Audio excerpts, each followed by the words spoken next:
I started my career in theater, and currently I'm a voiceover artist. I voice commercials, corporate narration, events.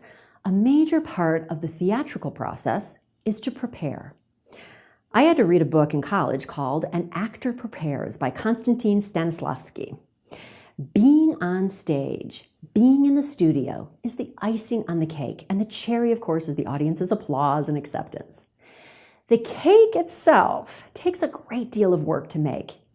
So when I started looking at the communication process, I realized how similar my theater life and my corporate life were. No matter if you're communicating with one person or a group, preparation is so important to ensuring your message will be heard. I'm a huge fan of Nancy Duarte. She wrote a book called Slideology about preparing a presentation. The concepts in the book really aligned with my thought process and validated the work I was doing. I love her quote. "We work in a first draft culture. Type an email, send, write a blog entry, post, whip up some slides, speak. It's in crafting and recrafting that excellence emerges."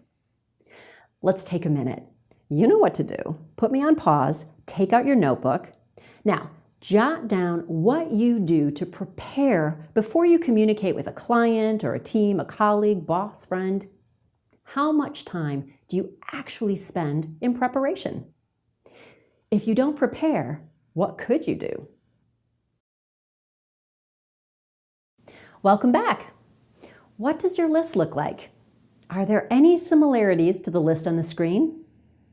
Are you looking at the hours associated with the preparation tasks? Yikes!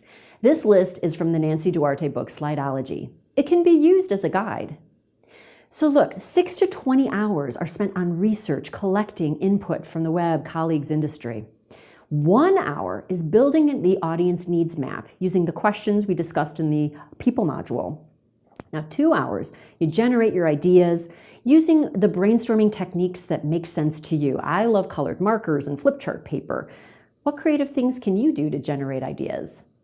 1 hour, you need to organize your idea, put them in an outline, take note cards, arrange them, type it all out in stream of consciousness, whatever works for you.